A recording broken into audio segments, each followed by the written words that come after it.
አንሰግድም ብለው ሦስቱ ሕፃናት እንቢ አሉ።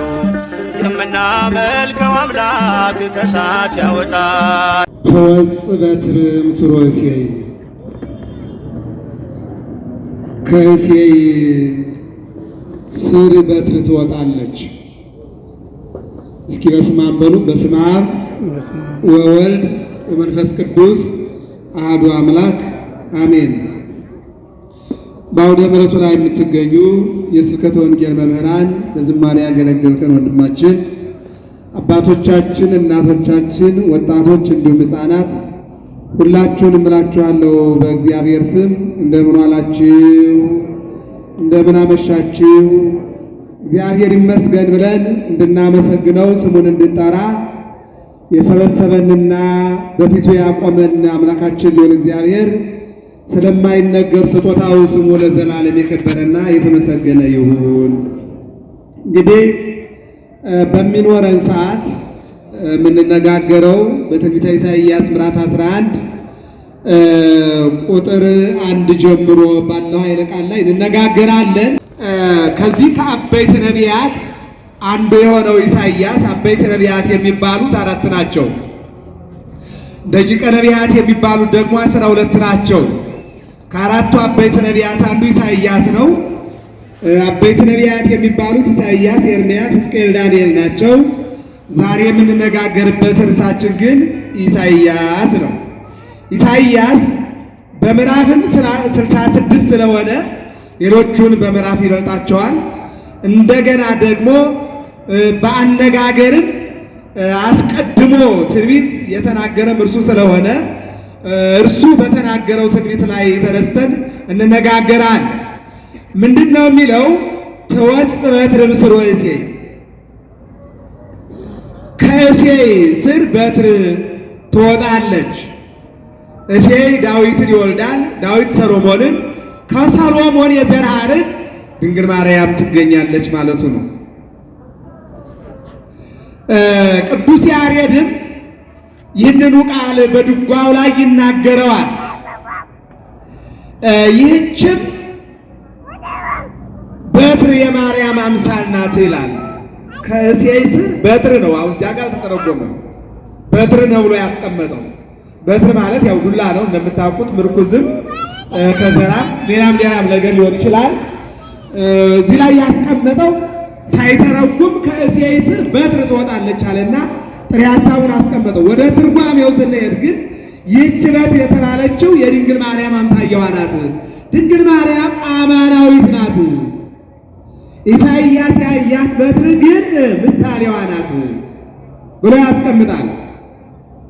ይቀጥልና ድጓው ወጽዬ ዘወፃ እምኔሃ አምሳሉ ለወልድ፣ ጽዬ የሚያመጣው አበባ ነው። አበባው የሚያስገኘው ፍሬ ነው። ከቅጠሏ የሚገኘው አበባ ፍሬ እንደሚያስገኝ ከድንግል ማርያም አበባነት የተገኘው የዓለሙ ፍሬ የሆነው መድኃኔዓለም ነው። አምሳሉ ለወልድ፣ ከእርሷ የተገኘው ፍሬ ወልድ የተባለ ኢየሱስ ክርስቶስ ነው ይልና አባ ጽጌ ድንግል የተባለ ሊቅ ደግሞ ይሄ በማኅሌተ ጽጌው ላይ እንዘ ተሐቅፊኪ ወለሕፃንኪ ጽጌ ጻዕዳ ወቀይህ፣ እመቤታችን ድንግል ማርያም ሆይ ልጅሽን ታቅፈሽ ቀይና ነጭ የሆነውን ልጅሽን ታቅፈሽ ወደኛ ነይ ይላል። አሁን ይሄ አልተተረጎመም። ምንድን ነው ቀይ ማለት ነጭ ማለት ምንድን ነው የሚለው ትርጉም ይጠይቃል።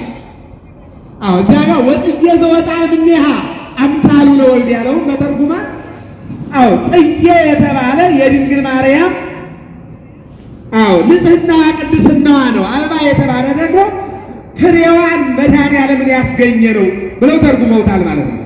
ወደዚህ ወደ ሌሊት በማኅሌተ ጽጌ ተገኝታችሁ ዲያቆናት ስለ ማርያም ይዘው፣ ካህናት ደግሞ ጥራ ይዘው ማኅፀንት እያጠኑ፣ ሊቃውንቱ ደግሞ መቋሚያና ጸናጽል ይዘው እንዘ ተሐቅፊኪ እያሉ ቤተ መቅደሱን እየዞሩ የምንናገረው ቃል እግዚአብሔር አለ።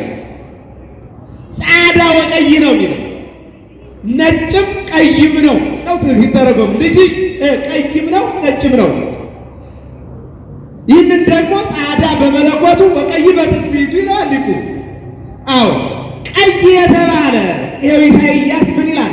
ቀይሃ አልባስ ዘእምባሶር መኑ ውእቱ ዝንቱ ዘወፃ እምኤዶምያስ፣ ከኤዶምያስ የወጣ ቀይ ልብስ የለበሰ ይህ ማን ነው ብሎ ይናገራል ኢሳይያስ። ሲተረጉመው ደግሞ ቀይ የተባለ ከድንግል ማርያም የለበሰው ሥጋ ነው። ያው ባሶር ማለት ሥጋ ማለት ነው።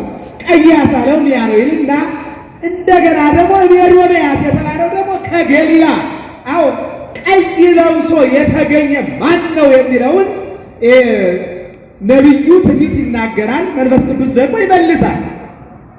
የመልስ ባለቤት መንፈስ ቅዱስ ነው። ሲተረጉመው ምን አለ? ከድንግል ማርያም ከሥጋዋ ሥጋ ከነፍስዋ ነፍስ ወስዶ የተወለደው መድኃኒዓለም ነው። ስለዚህ አሁን ማኅሌተ ጽጌ በተባለ ቁጥር ቀይና ነጭ የሆነው ልጅሽን ታቅፈሽ ነይ ሲል በዚህ በኦሪት ዘፍጥረት ምዕራፍ 18 ላይ አብርሃም የተመሳቀለ መንገድ ላይ ድንኳን ደኩኖ የወጣውን የወረደውን ይመግብ ነበር። ሰይጣን ምቀኛ ነውና አብርሃምም እንግዳ እንዳይቀበል ድሃዎቹም ደግሞ የዕለት ምግባቸውን እንዳያገኙ መሰናክል ሆነ ሰይጣን። ዛሬም እንደምናየው ሰይጣን አሁንም ዝናሩን አልፈታም፣ ድንኳኑንም አልነቀለም። እንደውም ይባስ ድንኳን እየደኮነ ነው ያለ። በየበራችን በሃይማኖታችን በር፣ በግል በራችን፣ በመስሪያ ቤታችን፣ በንግድ ቦታችን ድንኳኑን ደኩኖ ሲያጣላ ነው የሚሆን። አንዳንድ ጊዜ እንደው ብዙ የደም መለገሻ ወይም ደግሞ ሳፋሪኮም የሚሸጥባቸው ድንኳኖች ብቻ ለምታዩትና አይደለም፣ እነዚህ መልካም ስራዎች ናቸው። በተቃራኒ ግን ድንኳኑን ደኩኖ ሲያጣላ የሚውል ጋኔን አለ። ይገርማቸዋል። እነዚህ የምናያቸው ድንኳኖች ትንሾች ናቸው። ከዚህ የበለጠ ቁጥሩ የማይታወቅ ድንኳን ደኩኖ ሲያበጣብጥና ሲያጣላ የሚውል ሰይጣን አለ እና አብርሃም እንግዳ ይመጣልኛል ብሎ ሲጠብቅ መንገድ ላይ ቆመና ሰይጣን ወዴት ትሄዳላችሁ አላቸው። ወደ አብርሃም። አዎ እውነት ነው። የትናንቱ አብርሃም እንግዳ ይቀበል ነበረ፣ ያበላ ነበረ፣ ያሳድር ነበረ፣ ያለብስ ነበረ፣ ያጫማ ነበረ። የአሁኑ አብርሃም ግን በድንጋይ ራስ ፈቃድ ይገምታል። ሰይጣን በራሱ ራሱን በድንጋይ ፈንክቶ እኔን ያደማኝ አብርሃም ነው አላቸው። ይገርመኛል። ዛሬ ራሱን በራሱ ትውልዱ ራሱን እያጠፋ አንዳንዱ በሃይማኖት ያመካኛል፣ አንዳንዱ በሀገር ያመካኛል፣ አንዳንዱ በቋንቋ ያመካኛል። ወዳጅ ጸልዮ መውጣት ነው። አይተዋል። የኛ አለመተማመን፣ የኛ መጣላት፣ መለያየት፣ አለመደጋገፍ፣ አብሮ አለመኖር ለመሬት ተርፎ መሬት እኮ ካደችን እኮ። ከዚህ በለጠ ምን ምልክት አለ? በደቂቃ እኮ አይደለም በሰከንድ አየሩ። ምናልባት እዚህ አካባቢ ደህና ይሆናል። እኔ የካባዶ ኮንዶሚኒየም ነው የምኖረውና እንደገባው ከአገልግሎት ገብቼ ገና አንድ ደቂቃ ከቤት ሳልቀበል ኮንዶሚኒየም ቤት ያው እንደምታውቁት ነው። እንዲህ እንደተሽከረከረ ተውት ነው ብላችሁ እየሰማችሁ ነው አይደል? አይታችኋል። የኛ ክህደት፣ የኛ አለማመን፣ የኛ መለያየት፣ የኛ ችግር አዎ ወደ ሰማይ እየተጓዘ መሬቷ እናንተን አልሸከምም እስከምትል ድረስ ደረሰ። ከዚህ የበለጠ ምን ምልክት አለ? አሁን እንኳን አልተመለሰም። የተለወጠው ዘመኑ እንጂ እኛ እንኳን አልተለወጠም። የተለወጠው ቁጥር ነው። 6 ወደ 7 ተቀይሯል። 2017 ተብሏል እንጂ ከኛ ዘንድ ትናንትም ሞት አለ፣ ዛሬም ሞት አለ። ትናንትም ስደት አለ፣ ዛሬም ስደት አለ። ትናንትናም ጭካኔ አለ፣ ዛሬም ጭካኔ አለ። አምናም 2016 መስከረም ላይ ዓመተ ምሕረቱን የያዝነው እኔ ትዝ ይለኛል። ናዝሬት አርሴማ ቤተክርስቲያን የደብሩ አስተዳዳሪ አንገታቸው ቤተ መቅደሱ ላይ ተሰይፎ ሙተው ነው ዓመተ ምሕረት የለወጥ ማለት ነው።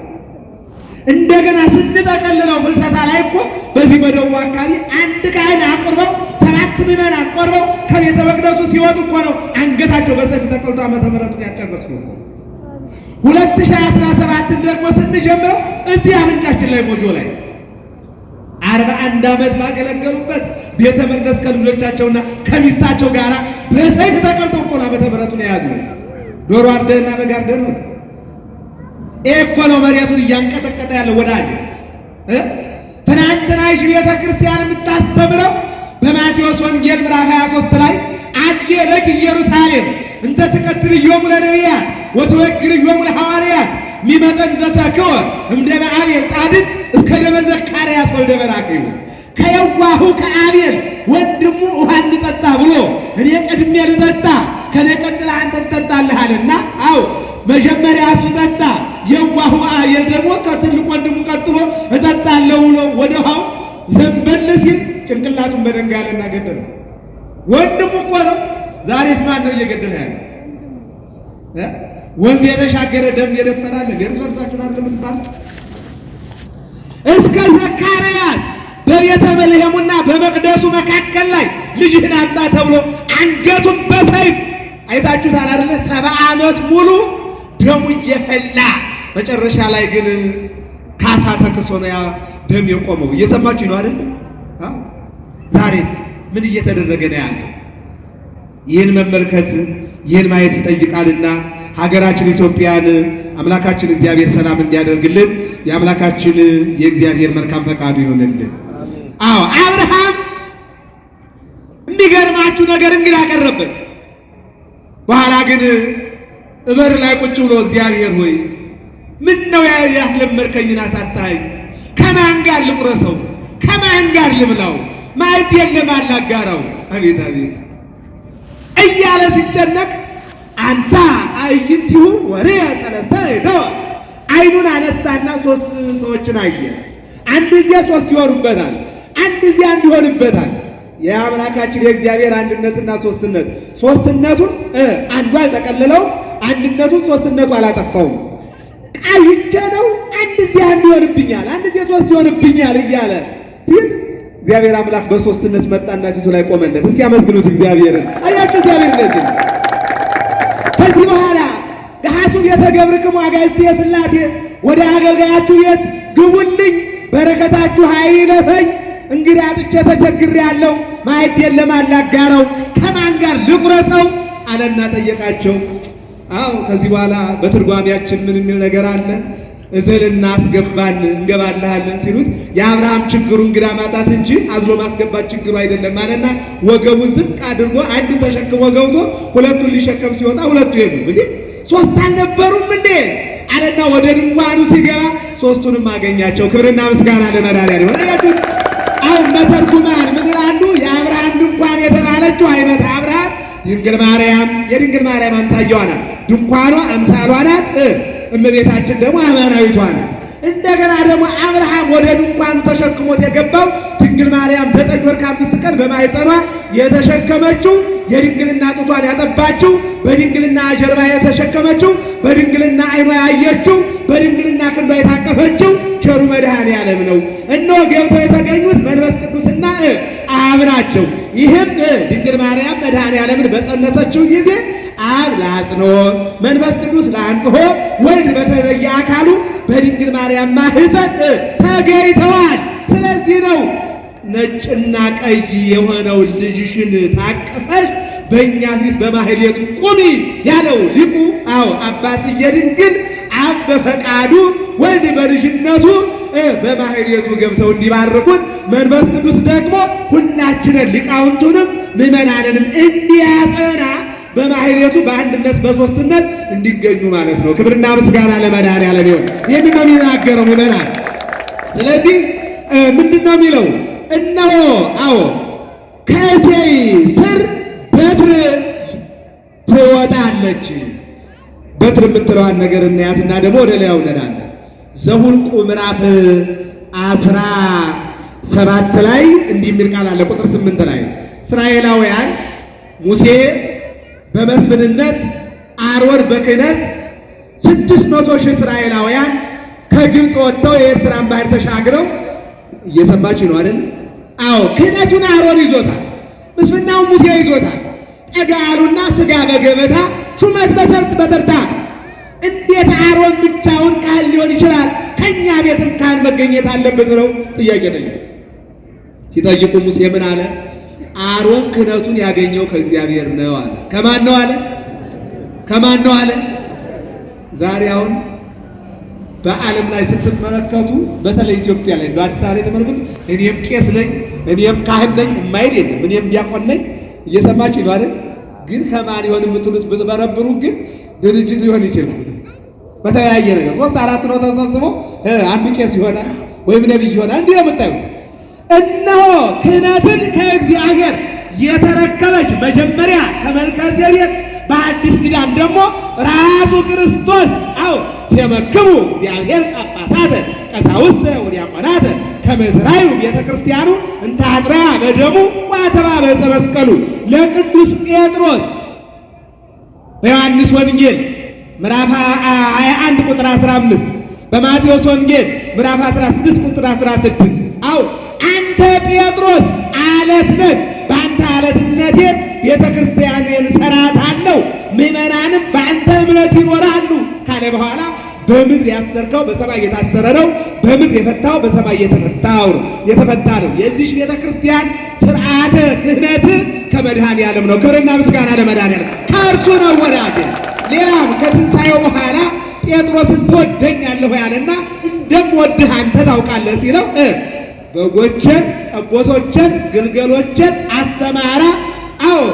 በይልቁንም ደግሞ በ50ኛው ቀን በማርያም በአልዓዛር እናት ቤት በአዲስ ኪዳን የመጀመሪያ ቤተ መቅደስ በዮሐንስ ወንጌል ምዕራፍ 20 ላይ ወዲያው እንደተነሳ በተዘጋ ቤት ገብቶ መንፈስ ቅዱስን የሰጣቸውና ክህነትን ያደለ አምላክ በ50ኛው ቀን ደግሞ 72 ቋንቋ ሰጥቶ ከፓትርያርክነት እስከ አጣው የሆነ ድረስ ስልጣን የሰጠ ራሱ መድኃኔዓለም። ስለዚህ ሙሴ ምን አለ? አሮን ያገኘው ክህነቱን ከእግዚአብሔር ነው አለ። እየሰማችሁ ነው አይደል? ከማን ነው አለ? ከእግዚአብሔር ነው። ስለዚህ ችግር የለብኝም። 12 ነገር ናችሁ፣ 12ታችሁም በትር አምጧል። በቤተ መቅደስ ይደርና እነሆ በትሩ ላይ ምልክት የተሰጠው ካህን ይሆናል አለ። ይህን ከእግዚአብሔር ነው የተሰጠው። ይህን መልእክት እንዴት ላድርግ ብሎ ሙሴ እግዚአብሔርን ጠየቀ። 12ቱ ነገድ በትር አስገባና በማኅሌት ስትጸልይበት እደር። ወዳጆች የማኅሌቱ አገልግሎት ቀላል እንዳይመስላችሁ። እየሰማችሁ ነው አይደል? የማኅሌቱ አገልግሎት ቀላል እንዳይመስላችሁ። ማኅሌቱ ቀላል እንዳይመስላችሁ። ቅዳሴው ዝም ብሎ እንዳይመስላችሁ። እቺ ቤተ ክርስቲያን ስንዱ መቤት ናት። ሁሉ ነገር ከእግዚአብሔር ነው። ከሰው የሆነ ነገር ከሰው የመጣ ስርዓት የለም። ከዚህ በኋላ ምን አለው? አስገባና አሳድር፣ ምልክት እሰጥሃለሁ አለ። የ12ቱ ነገደ እስራኤል በትር አደረ። ጧት ላይ ግን የአሮን በትር በትረ አሮንን ተሰረጸት። የሚገርም ነገር ነው። እንደወረደ ቃሉን ላንብላችሁ።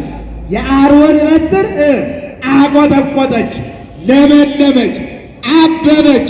12 ለውዝ ፍሬ ይዛ ተገኘች። ውሃ ሳያጠጧት ምንም ፍግም ሳያበሱባት አብባ ለምልማ 12 በኩሮ ለም ይዛ ተገኘች። ክብርና ምስጋና ለመድኃኔዓለም።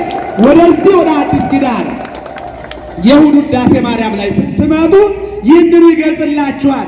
ሳይተክሏት ተተክላ ውሃ ሳያጠባት የለመለመች የአሮን በትር አምሳልሽ የሆነች ይልቁንም ደግሞ ያለ ዘር አበሲ ቃልን ጸንሰሽ መለኮትና ትስብእት በማህፀንሽ ተገናኝተው ከስጋሽ ስጋ ከደምሽ ደም ቃል መጥቶ ተዋህዶ መድኃኔዓለምን ጸንሰሽ የወለድሽ አንቺ ድንግል ማርያም ነሽ አለ ቅዱስ ኤፍሬም። ክብርና ምስጋና ለመድኃኔዓለም። ይህን ነው የሚነግረን በአንቀጸ ብርሃን ድርሰቱን ቅዱስ ያሬድ በትረ አሮን ተሰረጸት አለ።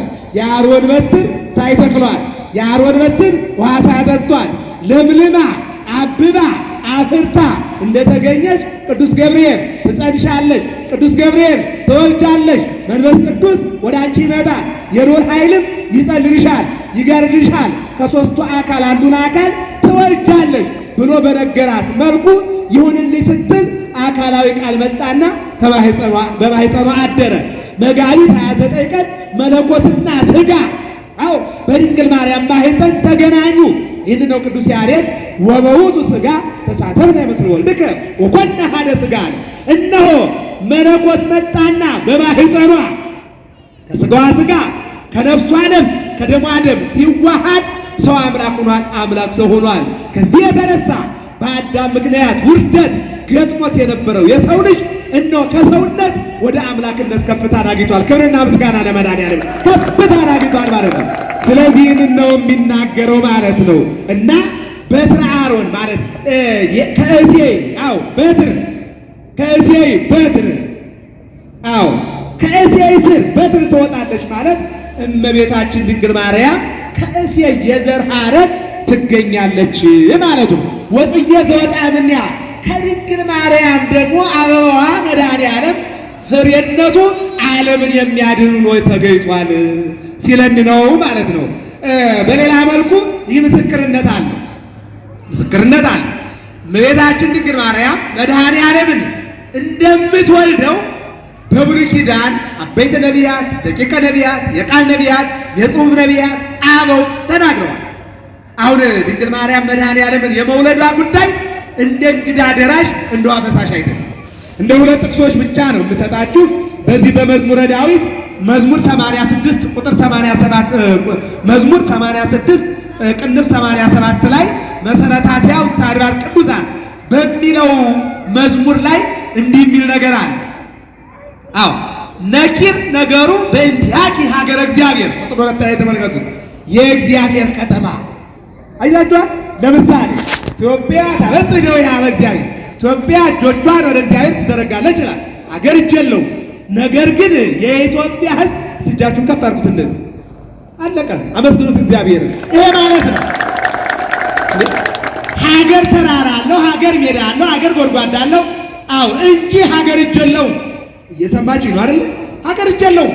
ነገር ግን በሀገር ውስጥ ያለው ሕዝብ እጁን ወደ እግዚአብሔር ይዘረጋል ማለት ነው። አሁንም ምን ማለቱ ነው? ነኪር ነገሩ የእግዚአብሔር ሀገር ማለት በሀገር ሰው ይኖራልና እነሆ እመቤታችን የመድኃኔዓለም የ9 ወር ከ5 ቀን የማህፀኗ ሀገር ሆኗል። ሀገር ሆኖ መድኃኔዓለም ተሸክሟል ማለት ነው። ይህንን ልበ አምላክ ዳዊት ክርስቶስ ከመወለዱ ከ1000 ዘመን በፊት ተናግረዋል ማለት ነው። በሌላ መልኩ ነቢዩ ሕዝቅኤል በዚህ በትንቢቱ 44 ቁጥር 2 ላይ እንዲህ ይላል፣ መልአኩ ወደ ምስራቅ ተመልከተ አለ። ወደ ምስራቅ ስመለከት የተዘጋ በር አየሁ፣ ለዘላለም ተዘግቶ ይኖራል አለ። ይህን ብሎኝ ትክ ብዬ ስመለከተው ቀይ ጎልማሳ ገባ። እንደገና ያ ጎልማሳ ወጣ። ግራ ገባኝ። ምንድነው ተርጉምልኝ ብዬ ስለው ቀይ ጎልማሳ ማለት መድኃኔዓለም ነው፣ ኢየሱስ ክርስቶስ ነው። ገባ ማለት ተጸነሰ ነው። ወጣ ማለት ተወለደ ነው።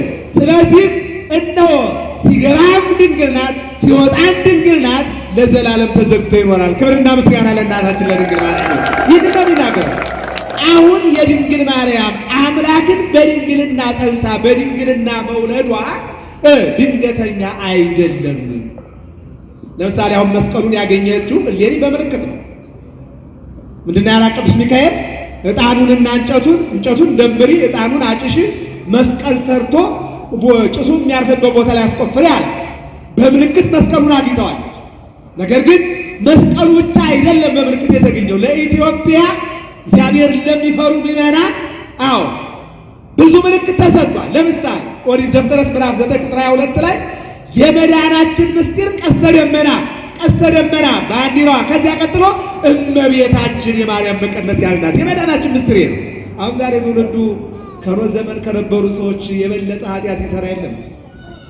ያለ መጥፋታችን በንፍሯ የእመቤታችን አማላጅነት የቅድስት ኪዳነ ምሕረት እናትነት ከኛ ጋር ስላለ ነው። እስኪ አመስግኗት እናታችን፣ የእሷ አማላጅነት ስላለ ነው። ቀጥሎ የተሰጠው ደግሞ ለምን ታደርጉታላችሁ? ምልክት ይሰጣችኋል። ኢሳይያስ 7:14 ምልክት። ምልክቱም ድንግሏ በድንግልና ጸንሳ በድንግልና ትወልዳለች። መዳን እዚህ ጋር ነው። አየው የእመቤታችን ድንግልና እንደ ውሃ ፈሳሽና እንደ እንግዳ ደራሽ አይደለም፣ አስቀድሞ የተነገረ ነው። ስለዚህ ከዳዊት ስር በትር ትወጣለች። ከዛም ደግሞ የተናገረው ምንድን ነው? አበባ ይወጣል። ከአበባው የሚገኘው ፍሬ ነው። በትር የተባለችው እመቤታችን፣ አበባ የተባለ ደግሞ መድኃኔዓለም ፍሬው ዓለሙን ማዳኑ ነው። ስለዚህ ክርስቶስን ለመውለዷ አዲስ ኪዳን መሰረት አይደለም። መሰረቱ ቤዙ ብሉይ ኪዳን ላይ የአባቶቻችን ንግግር ነው። እዚያ የመጣው ትንቢት ነው እንዴ። ልበ አምላክ ዳዊት ፈኑ ዲከ ማርያም አድኅነኒ ወባልሐኒ። ክንድህን ላክ። ክንዱ ማለት የአብ ክንዱ ወልድ ነው። ይውረድ ይወለድና ያድነን። እያሉ 5500 ዘመን ተናገሩ። እመቤታችን ድንግል ማርያም መድኃኔዓለምን ጸንሳ በቤተልሔም ወለደችው። አሁን ወደ ጽዮን አስተምሮ እንምጣ። ወለደችው። ስትወልደው ሰባቱ መስተጻርራን የሚባሉ በቤተልሔም መድኃኔዓለም ከድንግል ማርያም ሲወለድ መላእክት ከሰማይ ወረዱ፣ እረኞች ከጫካ መጡ፣ እንስሳት በበረቱ ተገኙ። አራዊትን ወክላ ሚዳቋ መጣችና ዮም ተወልደ መድኃኔዓለም ዮም ተወልደ ቤዛ ኩሉ ዓለም እያለች መናገር ጀመረች። እነዚህ ሁሉ ስብሐት ለእግዚአብሔር በሰማያት ወሰላም በምድር፣ በሰማይ በመላእክት በምድር በደቂቀ አዳም ለእግዚአብሔር ምስጋና እያሉ ሲያመሰገኑ ሰይጣንም መጣ የተወለደውን አምላክ ለማየት። ሲመጣ ኢየሩሳሌም ቤተልሔም በእሳት ታጥራለች። አያችሁ፣ ታጥራለች። የተወለደውን ሕፃንና ወላዲቱን የወለደችውን እናት ሰይጣን ማየት አልቻለም። ተናደደ። ሄደና ለሄሮድስ ሹክ አለው በጆሮ። ምን አለ? ዛሬም ሀገር እያጠፋ ያለው እንዲህ አይነት ወሬ ነው። እየሰማችሁ ነው አይደል? በሰይጣን ሹክ የሚል ወሬ። ሄደና ምን አለ? ንግስናህን የሚወስድ ሕፃን ቤተልሔም ተወልዷል። ይህን ሕፃን ካልገደልከው ስልጣን አይቀጥልም። እየሰማችሁ ነው አይደል? ታዲያስ የዓለሙ ችግር ዛሬ ምንድን ነው? ታዲያ የዓለሙ ችግር ምንድን ነው? እምነት ነው እንዴ? ጽድቅ ነው እንዴ? የመንግስተ ሰማያት ጉዳይ ነው እንዴ? ስልጣንና ሀብት ነው የዓለሙ ችግር። ይሄ ነው እንጂ ሌላ አይደለም። ይህን ሕፃን ካልገደልከው ስልጣን አይቀጥልም ብሎ ይነግረዋል። ሲነግረው ጠበብቱን ጠራና መቼ ነው የተወለደው እያለ ማጠያየቅ ጀመረ። ነገር ግን አሁን ለእነሱም ነግሯቸዋል። 2 ዓመት ቢሆነው ነው ወይም ደግሞ ዓመት ቢሆነው ነው ወይም ወር ቢሆነው ነው። ዙሮ ግን ተወልዷል። ትንቢትም አንበናል፣ እንደሚወለድ አንበናል፣ ሰምተናል፣ እናውቃለን። እና ምን እናድርግ? ከ2 ዓመት ወዲህ ያሉ ሕፃናትን ሰብስበህ አስገድል። ምን እያል? እህል ለሚፈልግ እህል፣ ዘይት ለሚፈልግ ዘይት፣ ልብስ ለሚፈልግ ልብስ፣ ጫማ ለሚፈልግ ጫማ። ዛሬም እኮ በሀገራችን በኢትዮጵያ ኦርቶዶክስ ተዋሕዶ ቤተክርስቲያን የሚገርማችሁ ነገር ብዙ ትምህርት ቤቶች እናስተምራለን እያሉ የአንገት ማተብ የሚያስበጥሱ አሉ። እየሰማችሁ ነው አይደል? መስፈርቱ ማተብ መበጠስ አለባቸው። ብዙ ወላጆች አላቸው ለትምህርት ቤት ብላችሁ ማተብ ብታስበጥሱ በእርግጠኝነት ነው የምነግራችሁ። ብዙ ምዕመናን ዛሬ ቤተክርስቲያን የቤተክርስቲያን የትምህርት ቤት እንዳለው አውቃለሁ። ስለዚህ ማንም ይሁን ማንም ከሃይማኖት ውጭ የሆነ የፈለገውን አንገቱ ላይ ማተብ ያለውን ማተብ ምንድን ነው ከማይል የትም ቢማር ችግር የለውም። እንደ ኢትዮጵያዊ ማተብ ማስበጠስ መስፈርቱ በሆነ ትምህርት ቤት ግን ልጆቻችሁ ማስተማር የለም። እየሰማችሁ ነው አይደል? የሚገርማችሁ ነገር 14,000 ሕፃናት በይሆናል ማለት ነው። ከዚህ ውስጥ ክርስቶስ አንዱ ይሆናል ተብሎ ማለት ነው። በይሆናል ዛሬ ስንት ሕፃናት በይሆናል እያለቁ አይደለም? ተወልደው ማደግ ያልጀመሩ መኖር ያልጀመሩ ሕፃናት ምንም በማያውቁት ነገር አንገታቸው እንደ ጎመን እየተቀነጠሰ አባቶቻችን እናቶቻችን ሃይማኖታቸውን አጽንተው ሀገራቸውን ጠብቆ የኖሩ አረጋውያን በመጦሪያ ስራ ጊዜያቸው ከቤታቸው ተቃጥለው እየቀሩ አይደለም? ያያችሁት ማስተዋል ይጠይቃል። ሚናና ከባድ። አሁን ሰይጣን ነው ሹክ ያለ ሄደ ለንጉሱ ሕፃኑን ካልገደልክ አትቀጥልም አለው። በጠበብቱ በቀራቢዎቹ በወሬኞቹ በአማካሪዎቹ መጣ። ተወልዷል፣ ግን ዓመተ ምሕረቱን አላወቅንም፣ ግን ትንቢት አንበናል፣ መጽሐፍ አንበናል፣ እውነት ነው። ስለዚህ ምን ይደረግ አላቸው። ለዚህ እኮ ነው መጽሐፍ ቅዱስ ምን ይላል? ዘምስለ ጠዋይ ትጠዊ ወምስለ ኅሩይ ትከውን። ከመልካሙ ጋር ብትሆን መልካም ትሆናለህ፣ ከክፉ ጋር ከዋልክ ግን ደግሞ ክፉ ትሆናለህ። ማንነትህን እንድነግርህ ጓደኛህን አማካሪህን ንገረኝ። የአማካሪ ክፉ ከባድ ነው ይላል። ዛሬ ዓለም እየተጨነቀች ያለው በዋናው ሳይሆን በአማካሪ ክፉም ነው። አንዳንዱ በራሱ ሊሆን ይችላል፣ አንዳንዱ ደግሞ በአማካሪ ክፋት። በዚህ አይነት መልኩ ነው ማለት ነው። ከኔ ጋር ናችሁ አይደል? እግዚአብሔር ከሁላችን ጋር አይ። የሚገርማችሁ ነገር አሁን ይህን እያደረገ እንዴት አድርጌ ልግደላቸው እያለ ባሰበብ እያሰበ ገና የዚህን የአማካሪዎቹን ምክር ሰምቶ እያወጣ እያወረደ ምን ላድርግ በሚልበት ሰዓት እምርሁቅ ብሔር አምፁ ሁለቱ አማሁ ወርቀ ከርዮሲነ ከሩቅ ትንቢት የተነገረላቸው ሱባኤ የተቆጠረላቸው 3 ነገስታት መጡ። ስንት ነገስታት? 3 ነገስታት መጡ። ከሩቅ የመጣ ሰው የፊቱ ድካም፣ አዎ ከንፈሩ መድረቅ፣ ረሃቡ፣ የአካሄዱ ድካም ብዙ ነገር አለ። አወቀና ከየት መጣችሁ አላቸው። ሄሮድስ ከምስራቅ መጥተናል፣ ትንቢት ተነግሮላቸዋል። ነገሥተ ተርሴስ ወደሰያን አምሃ ያመጹ፣ አዎ ነገሥተ ሳባ ወአረብ ጋዳ አዎ ያመጹ ተብሎ ተነግሯል። አስቀድሞ በመዝሙር 77 ተነግሯል። ከምስራቅ ዕጣን ከርቤ ወርቅ ይዘው ይመጣሉ ተብሎ አስቀድሞ ተነግሯል። አስቀድሞ ስለተነገረ እነዚህ የተነገረላቸው አባቶች መጡ። አገኛቸው። ወዴት ትሄዳላችሁ? ሕፃን ተወልዷል፣ የዓለም መድኃኒት። ምን ልታረጉ? ልንሰግድለት። ምን ልታረጉ? ስጦታ ልንሰጠው። በአባቶቻችን አዎ ተነግሮን ስንጠብቀው ነበረ። ምልክቱ ምንድን ነው? ኮከብ ነው። ይህን ደግሞ ይገርማችኋል። እንትና በለዓም የተባለ ነቢይ ይሰርቅ ኮከብ ያዕቆብ ያዕቆብ እስራኤል ብሎ አስቀድሞ ተናግሯል። አዎ እርገምልኝ ሲለው ባላቅ የተባለ አይ እግዚአብሔርን ጠይቄ ነው አለ። እግዚአብሔር ደግሞ ምን አለ? እንዳረግም አለ። አሁን ምን አለው? አይ እግዚአብሔር አትርገም ብሎኛል። እርገም ያለኝን እረግማለሁ፣ አትርገም ያለኝን ግን አልረግምም። አሁን ባርከ ተመለስ ነው ያለኛል።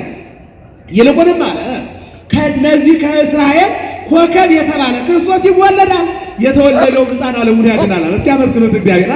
ይሄ ነው እኮ አሁን ትንቢት ተነግሯል። ይህን ስለሚያውቅ በኋላ ምን አላችሁ? ይህንና ስገዱና የምትሰጡትን ሰጣችሁ በእኔምና ንገሩኝ፣ እኔም ደግሞ እጄ እሰግድለታለሁ እሰጠዋለሁ ስጦታልና ነገራቸው። ሄደው ደርሰው ሰግደውለት ስጦታቸውን ሰጠው በመጡበት መንገድ ሊመለሱ ሲሉ መልአኩ ምን አላቸው? በዚህ መንገድ እንዳትሄዱ ያ ንጉሥ ሕፃኑን ይገለዋል። አስቀድሞም ትንቢት ተነግሯል። ለመግደል ነው። እናንተ ግን ሰግዳችኋል፣ ተፈቅዶላችኋል፣ ሰጣችኋል፣ ስጦታችሁን ተቀብሏችኋል። አሁን በዚህ በኩል ሄዱ አላቸው። ቢጠብቅ ቀሩበት፣ ተናደደ። ከዚህ በኋላ እነሆ ምን አደረገው? ወደ መካሪዎቹ ዞረና ሕፃናቱን ማሰብሰብ 2 ድንኳን አስገባል። አንዱን በመዝገቢያ አንዱን ደግሞ አንገት መቁረጫ ማለት ነው። ዛሬ የሚሆነው እየሆነ ያለ ሀገራችን ኢትዮጵያን ሰላም ያደርግልን። በዚህ ጊዜ ነው ቅዱስ ገብርኤል ወደ ዮሴፍ መጣና እንዲህ አለ፣ ተንስ ንሳ ሕፃነ ወእሞ ወጉየ ሄሮድስ። ሕፃኑን ሄሮድስ ሊገለው እየፈለገ ነውና እናቱንና ሕፃኑን ይዘህ ወደ ግብፅ ሽሽ። ስደት 3 አይነት ስደት አለ። የፖለቲካ ስደት አለ፣ የሃይማኖት ስደት አለ፣ የረሃብ ስደት አለ። መድኃኔዓለም የገጠመው የሃይማኖት ስደት አይደለም። ሃይማኖትማ ራሱ ሃይማኖት ነው። የረሃብ ስደት አይደለም። ረሃብማ ለምን ዓለሙን እየመገበ እንዴት እስቶ ይራባል? ፖለቲካ ማለት ምንድነው? ሄሮድስ ልቅስናዬ የእሱን ክፍል አንዷን ብቻ ይወስድብኛል ብሎ ነው።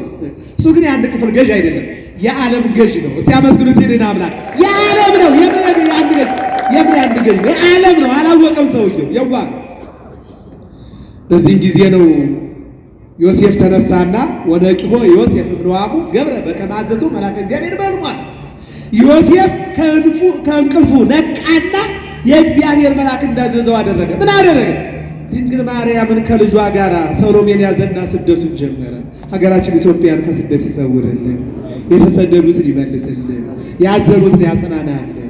በእውነት ሀገራችን ኢትዮጵያን ሰላም ያደርግልን። ስደቱን ጀመረ። አሁን ከመስከረም 26 ከህዳር 6 ያለው ወርሃ ጽጌ ይባላል። ጽጌ ይባላል ማለት ነው። ጽጌ ማለት አበባ ማለት ነው። በነገራችን ላይ ይሄ ሰዓቱ ግንቦት 24 ነው። አባቶቻችን ወደዚህ ወደ መስከረም ያመጡት ግንቦት ላይ አበባ የለም፣ ግንቦት ላይ ፍሬ የለም። ስለዚህ የመሬቱን አበባ የሚረግፈውን በዘላለማዊ አበባ የሚሰበሰበውን ፍሬ በዘላለማዊ ፍሬ እናገናኘው። ምሳሌውን በአማናዊው ጊዜያዊውን በዘላለማዊው እናገናኘው ብለው ሊቃውንት ናቸው ወደዚህ ያመጡት። አዎ ጊዜያዊ አበባ ማለት በመሬት ላይ በቅሎ በመሬት ላይ አብቦ አፍርቶ የሚረግፍ ወይም ሳያብብ የሚረግፍ። ለምሳሌ ገበሬ ይዘራል፣ ቡቃያውን ያያል፣ ልምላሜውን ያያል፣ አበባውን ያያል፣ ፍሬውን ይሰበስባል። አንዱ ነው። ሌላው በስነ ተፈጥሮ ዝም ብለው ደግሞ የሚበቅሉ ዝም ብለው የሚያብቡ ዝም ብለው የሚረጉ ወይም ደግሞ አፍርተው ደግሞ ፍሬ የሚሰጡ። አሁን ይሄ ሰሙ ነው። ወደ ወርቁ ስንመጣ ግን ዘላለማዊ ምንድነው? በዚህ በማኅሌተ ጽጌ ላይ በኩናተ እሳት ዘይነድ ዘያቀበች ሱራፊ ወአፄነወ መዓዛኪ ሄኖስ ጸሐፊ ጽጌ ዕፀ ማርያም ዘይትነገር የማትረግፍ ዘላለማዊ አበባ ድንግልናዋ ንጽሕናዋ እናትነቷ ዘላለማዊ የሆነ ድንግል ማርያም እስኪ አመስግኗት ይችን እናት የእኛን እናተው እንዴ ሁልጊዜ ማለት። ስለዚህ የእሷን አበባ ምድራዊ አበባ ዘላለማዊት አበባ ድንግል ማርያም የሚሰበሰብ ፍሬ ዘላለማዊ ፍሬ መድኃኔዓለምን በሚገናኝበት ጽጌ ብለው አመጡና አባቶቻችን እዚህ ከመስከረም 26 እስከ ኅዳር 6 ያለውን ወርሃ ጽጌ ብለው አስቀምጣል ማለት። ስለዚህ ይሄ ስደት ዘመን ነው፣ የስደት ዘመን ነውና እንደው አንዳንድ መረጃዎችን ልንገራችሁና ትምህርት ሰብሰብል አድርገው። ይህን የምናየው እንግዲህ ሄሮድስ ተነሳ። ሲነሳ ድንግል ማርያም ዛሬ ዮሐንስ ስለሆነ ይህን ነገር ማመልከት አለብን። ሁለቱን ታሪኮች ጨርሼ ደህና ደሩላችኋል። ዮሐንስ ኢየሱስ ክርስቶስን 6 ወር ይበልጠዋል። ስንት ወር? 6 ወር። ዛሬ 30 ስለሆነ ማለት 6 ወር ይበልጠዋል። የሚገርማችሁ ነገር አሁን ኢየሱስ ክርስቶስን ድንግል ማርያም ይዛ ስትሰደድ ዮሴፍ ሲሰደድ የሄሮድስ ጭፍራ በድንግል ማርያም ማደሪያ ቦታ ላይ ሄዶ ድንግል ማርያምን ከልጇ ጋር ሲያጣት ግራ ይገባዋል። ሰይጣን መጣና ሹክ አለው። ዘካርያስ የተባለው ካህን እኮ የዘር ሐረጋቸው አንድ ነው። እውነት ነው፣ የአንድ እናት ልጆች ናቸው። እየሰማችሁ ነው አይደል? አዎ። ማርያም ኤልሳቤጥን ሌላ ማርያም ነው። ድንግል ማርያም ደግሞ መድኃኔዓለምን እየሰማችሁ ነው አይደል? አዎ። የታናሽና የታላቅ ልጆች ናቸው። የዘር ሐረጋቸውን ስትመለከቱ የወንድም ልጅ አለ፣ የካህኑ ልጅ አለ። ሲጸነስ የአባቱን አፍ የዘጋ ሲወለድ የአባቱን አፍ የከፈተ ሕፃን አለ። አሁን ዛሬ እንደምታዩት እንግዲህ በስማ በለው ብዙ ነገር እያየን ያ ታሪክ ነው መልሶ የመጣው። ድንግል ማርያምን ሲያጣ ሰይጣን የሄሮድስ ጭፍራ ሕፃኑን መድኃኔዓለምን ሲያጣ ዮሴፍን ሲያጣ ሰሎሜን ሲያጣ ወደ ዘካርያስ ላከ ሄሮድስ። ዘካርያስ ያለው ቤተ መቅደስ ነው፣ ቤተ መቅደስ ነው እያጠነ። አዎ ሄዱና ጠሩት። ልጅን አምጣ። እንዴ እንደምታዩኝ ያለሁት እኔ ተራዬ ነው፣ በቤተ መቅደስ እያጠምኩ ነው ያለሁት። ልጅና ባለቤት ያሉት በቤታቸው ነው። ሂዳችሁ ቤት ጠይቁ እንጂ ቤትማ ተዘግቷል። አሁን አያችሁ መልአኩ ቅዱስ ገብርኤል አይታችኋል። ለዘካርያስ ኤልሳቤጥ ትጸንሳለች፣ ትወልዳለች። የምትወልደው ልጅም የአዲስ ኪዳን መጀመሪያ የብሉይ ኪዳን መሸጋገሪያ ነው። ስሙም ዮሐንስ ነው። ደስታ ነው፣ ፍስሐ ነው። እነሆ አዎ የአምላኩ የእግዚአብሔር መንገድ ጠራጊ ነው ብሎ አስቀድሞ ነግሯል። እንደገና ደግሞ ለድንግል ማርያም ትጸንሻለች፣ ትወልጃለች፣ ከአንቺ የሚወለደው ዓለምን የሚያድን ነው፣ የዓለም መድኃኒት ነው። ይህ ብቻ አይደለም፣ ቅዱስ ገብርኤል ጠላት ሲመጣም ሊገል ማምለጫውን የሚያመለክት መልአክ ነው። ቅዱስ ገብርኤል እስኪ አመስግኑት። ይህን መልአክ ነው የሚያመለክት ነው። አዎ ከዚህ በኋላ ለዮሴፍ ሕፃኑንና እናቱን ይዘሽ ያለ መልአክ ወደ ኤልሳቤጥን ሄዶ ዮሐንስን ይዘሽ ሂጂ። አሁን የስደት ሀገሩን ተመልከቱ። ድንግል ማርያም ልጇን ይዛ የተሰደደችው ወደ ግብፅ ነው። ኤልሳቤጥ ደግሞ ልጇን ይዛ የተሰደደችው ደግሞ ወደ ሲና ነው። ሁለቱም ግን አንድ ጊዜ የተሰደዱ። የሚያሳዝነው ነገር ሁለቱም ተሰደው ዘመነ 1 ዓመት ወአዝማነ 2 ዓመት ወመንፈቃድ 3 ዓመት ከ6 ወር ቆይተዋል። በስደት ቆይተዋል። እየሰማችሁ ነው አይደል? አሁን በዚህ ጊዜ 2 መላእክት ተነሱ ይላል በግብፅ ምድር ላይ። ስንት መላእክት? የሰይጣን መልእክተኛና የመንፈስ ቅዱስ መልእክተኛ፣ የጨለማ መልአክና የብርሃን መልአክ ተነሱ ይላል። የጨለማው መልአክ የሄሮድስን ጭፍራ የሚመራ ነው። ደክመዋል፣ ተቀምጠዋል፣ አርፈዋል፣ ዝለዋል፣ ደርሳችኋል፣ ሕፃኑን ቀድመ ግደል፣ ከዚያ እናቱን፣ ከዚያ ሽማግሌውን። ሰይጣን እኮ ዛሬም ይኸው እኮ ነው ቢሉና ምን ይላል? የብርሃኑ መልአክ ደግሞ ቅዱስ ገብርኤል ነው። ሰይጣን ዝናሩን ፈቷል፣ ደክሟቸዋል፣ ወደ ኋላ ቀርተዋል። ቢደርሱም ወርቃው ይከፈታል። በወርቃው ትድናላችሁ፣ አይዟችሁ፣ የመድኃኔዓለም ደሙ የሚፈሰው አንድ ጊዜ ነው፣ ያው ቀራንዮ ነው እያለ ቅዱስ ገብርኤል ያጽናና ነበር። ክብርና ምስጋና ለመድኃኔዓለም። አያው እንደዚህ ነው። አዎ በዚህ ጊዜ ነው እንግዲህ ወደ ግብፅ ስደቷን አደረገች እመቤታችን። 2 ነገሮች አሉ። ወደ ግብፅ ለምን ተሰደደ የሚሉ 2 ጥያቄዎች አሉ። ለኃይላታችሁ ብቻ ነግራችሁ ከሰዓት አኳያ ጨርሳለሁ። እግዚአብሔር ከሁላችን ጋር ይሁን። የተሰደደው ወደ ግብፅ ነው። አሜሪካ አለ፣ አውሮፓ አለ፣ እንደው ጀርመን ስንት እንደው በእውነት በምንም የበለጸጉ ሀገሮች አሉ እንደምታውቁት ማለት ነው። መቼም አሁን እዚህ የእኛ ልጆች ቅድም መምህር ሲናገሩ ነበር ከደብረ ይባቤ ቅዱስ ያሬድ ነው የመጡ ብለዋልና ከኔ ጀርባ ነው እዚያ እኛ አካባቢ ነው ፓስፖርት የሚሰጠውና መቼም እንደው ኢትዮጵያ ውስጥ ሰው የሚያድር አለ አይመስልም። ሁሉም ፓስፖርት ለማውጣት መቼም ፓስፖርት የሚያወጣው ደብረ ሊባኖስ ለመሄድ አይደለም፣ ወይም ግሸን ለመሄድ አይደለም፣ ወደ አረቡ ዓለም ወደ አውሮፓ ወደ አሜሪካ ለመሄድ ነው አይደል? አዎ ይሄ ነው።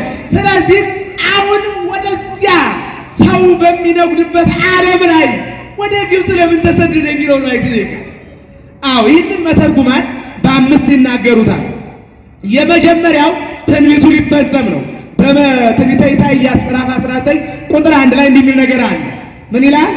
በፈጣን ደመና ወደ ግብፅ ይወርዳል ወይ ወርድ ጊዜና አው እስከ ምድረ ግብፅ አው ዲበ ደመና መፍጠኒት ፈጣን በሆነ ደመና ወደ ግብፅ ይወርዳል።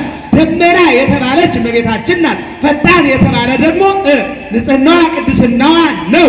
ስለዚህ ይህ አስቀድሞ ተነግሮ ነበረ። ለዚህም ነው አባ ጊዮርጊስ ዘጋስጫ አፍጣኒተ ረድኤት ማርያም በጊዜ ምንዳቤዋ አጸባ እያሉ ይናገራሉ ሊቃውንት። አዎ ያ ትንቢት ሊፈጸም ነው። ትንቢቱ ሊፈጸም ነው። በሌላ መልኩ ደግሞ ሆሴዕ 11 ቁጥር 1 ላይ ግብፅ ጸዋይ ክወነ ወልድየ ለክብረ ቅዱሳን ልጄን ከግብፅ ጠራሁት ተብሎ አስቀድሞ ተነግሮ ስለነበረ ቁጥር 1 ወደ ግብፅ የተሰደደው ትንቢቱ ሊፈጸም ነው። ምኑ ሊፈጸም ነው? ትንቢቱ ሊፈጸም ነው።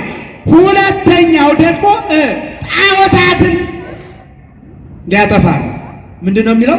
ስለ ግብፅ የተነገረ ሸክም ኢየሱስ ክርስቶስ ወደ ግብፅ ሲወርድ የግብፅ ተራሮችና ሜዳዎች መድኃኔዓለምን መሸከም አልቻሉም፣ ተፍረከረኩ ነው የሚለው። ጣዖታቱ ምን ሆኑ? ወዳደቁ፣ ተራራው ወደቀ፣ መድኃኔዓለምን መሸከም አልቻሉ። ያ ጣዖት ሁሉ በሙሉ ምንድነው? እንደውም አይነተ ጽጌ ጣዖታተ ግብፅ ሁሉ ቀጥቂጦ በእግሩ ይጉየዩ ወይታፈሩ ሰራዊት ሄሮድስ ሁሉ ዘበላይሁ እኮ የመከሩ። ምን ጣዖት ብቻ ነው የሄሮድስ ሰራዊት ያፍሩ ዘንድ በግብፅ ያሉ ጣዖታትም የሄሮድስ ሰራዊትም ወደ ኋላ ተሽመደመዱ ይላል። ክብርና ምስጋና ለመድኃኔዓለም ነው። ሁለተኛው ይሄ ነው ማለት ነው። ሶስተኛው የግብፅ ገዳማት መጀመሪያ ይሄ አሁን በእኛ ቤተክርስቲያን ምንኩስና የምናየው የተጀመረው ግብፅ ላይ ነው። እንጦንስ በሚባሉ አባቶች መነኮሳት የተጀመረው ምንኩስና እንደሱ ነው።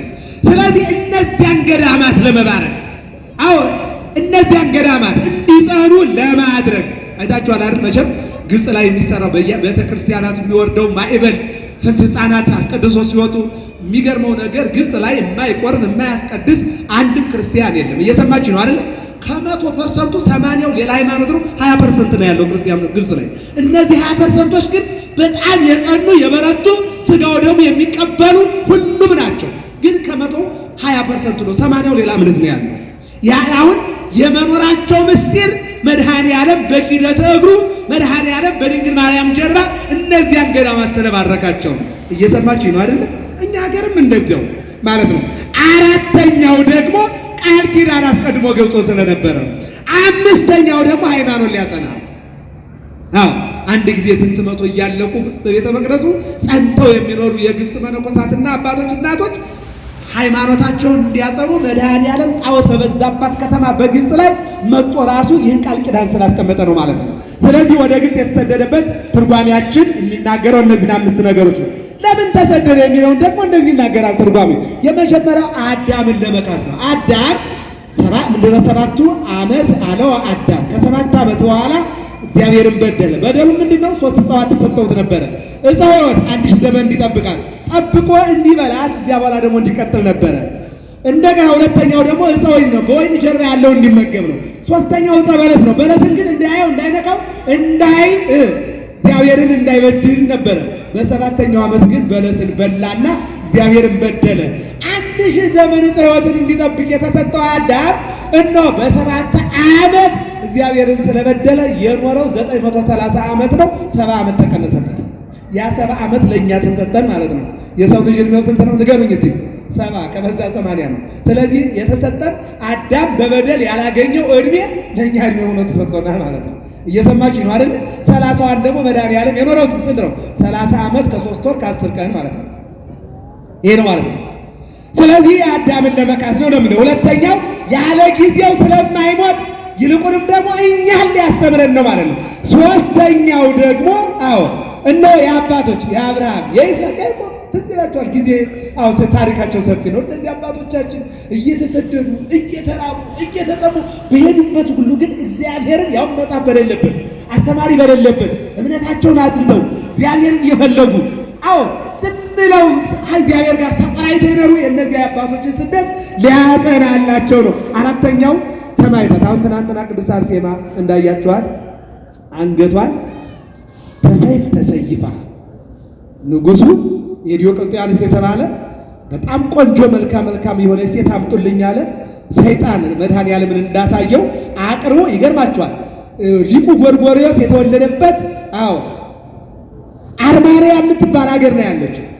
ነገር ግን አርማንያ ተወልዳ ከ3 ዓመቷ ጀምራ ወንጌል ተምራ ንጽሕናዋን ቅድስናዋን ድንግልናዋን ይዛ መጨረሻ ላይ ግን ከ39 ሴቶች ከ75 ወንዶች ጋር ሮም ውስጥ ገዳም ውስጥ ትኖር ነበር። አሁን ዲያብሎስ አይታችኋል።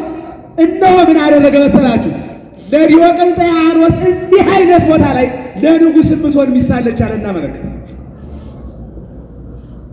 ድርጣድስ እንዲህ አይነት ሴት አለችና ላክልኛል። ድርጣድስ ደግሞ አስመጥቶ ሲያት በጣም ቆንጆ እችን ቆንጆ ለማን አሳልፎ ይሰጣል? ለራሴ ያለ። እሷ ግን ለሁለቱም አትሆን ድንግልናዋን ጠብቃ እግዚአብሔርና አምና መጨረሻ አንገቷን ለሰይፍ የምትሰጥ የ15 ዓመት ብላቴና ድንግል ማርያም ላይ ታችኋታል። ጽጌ ማለት ወጣትነት። ጽጌ ማለት ቅጠል ማለት ቅጠል ነው እንደምታውቁት። ከቅጠሉ ላይ ምን አበባ አለ። አበባው ምንድን ነው? ፍሬ ነው። ስለዚህ የመጀመሪያው ቅጠል ነው። ቅጠል ሕፃንነት ነው። ቀጥሎ ያለው አበባ ነው። አበባ ወጣትነት ነው። ቀጥሎ ፍሬ ነው። ሽምግልና ነው አይደለ? በዚህ በዓለም ላይ ስናየው እንደዚህ ነው። ስለዚህ ድንግል ማርያም ጽጌ የወጣትነት ዕድሜዋን በ15 ዓመቷ ጸነሰች፣ በ16 ዓመቷ ወለደች፣ በ16 ዓመቷ ስደት ነው ሄደችው። የአሁኑ ትውልድ ግን ኃጢአት ሲያሳድድ ነው የሚለው። በ16 ዓመቷ የእኛ ልጆች ገና ምን 16 ገና 10 ዓመት ነው። አሁንማ ገና 10 ዓመት ኃጢአትን ሲያሳድድ ነው ትውልዱ የሚውለው።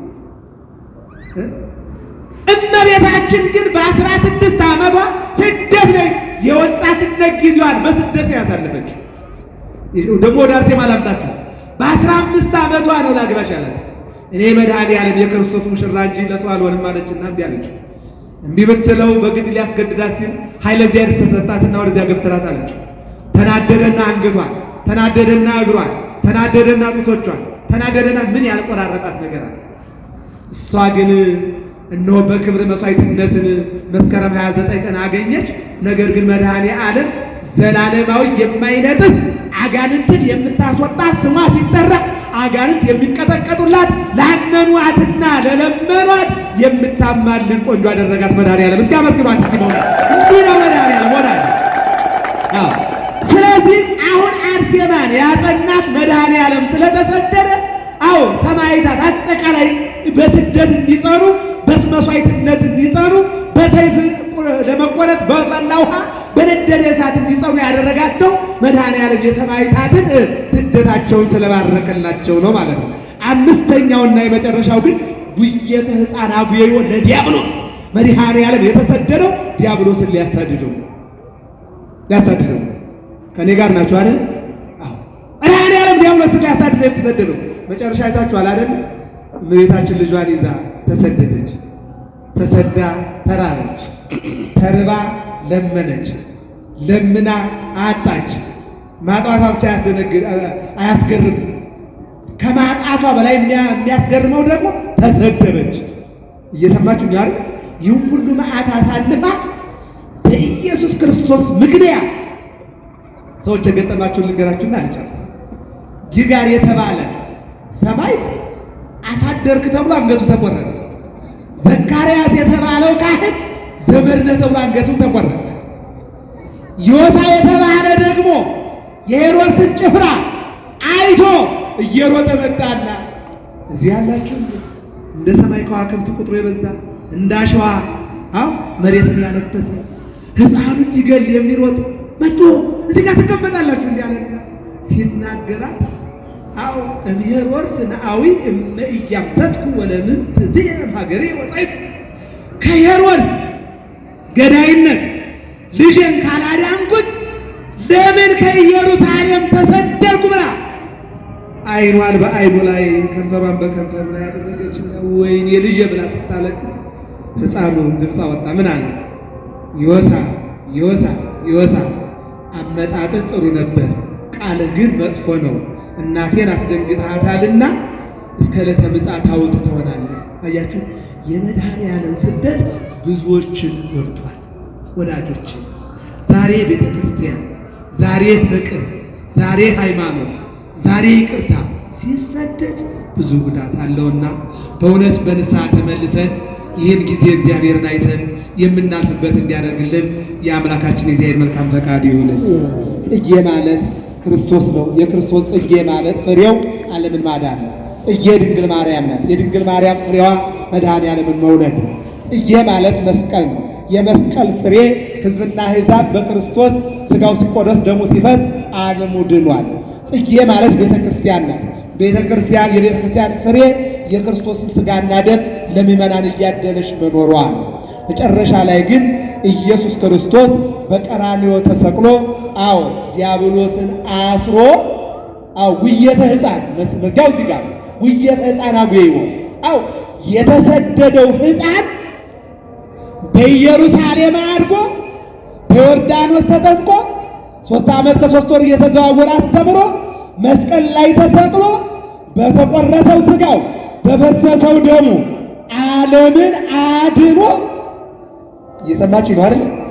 ዲያብሎስን ያንን አሳዳጁን በመስቀል ላይ አሰረና እሱ ወደ ጎልጎታ ወርዶ ተቀብሮ በሦስተኛው ቀን ተነሳና በሙስና መቃብርን አጥፍቶ እኔና እናንተን የትንሣኤው ባለቤት አደረገን። አመስግኑ ይህንን አምላክ።